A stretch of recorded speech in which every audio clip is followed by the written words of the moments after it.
Creating a custom email template in ConvertKit enhances your brand consistency and streamlines your email creation process. Here's how to set one up. Access email templates. Log into your ConvertKit account. Navigate to the Send tab and select Email Templates.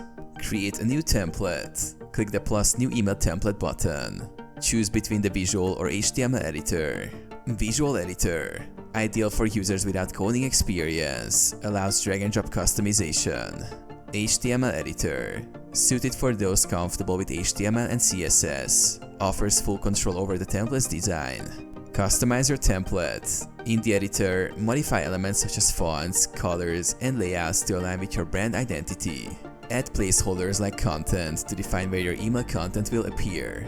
Ensure the inclusion of essential elements like the unsubscribe link and physical address to comply with email regulations. Save and apply the template. After customization, save your template with a descriptive name.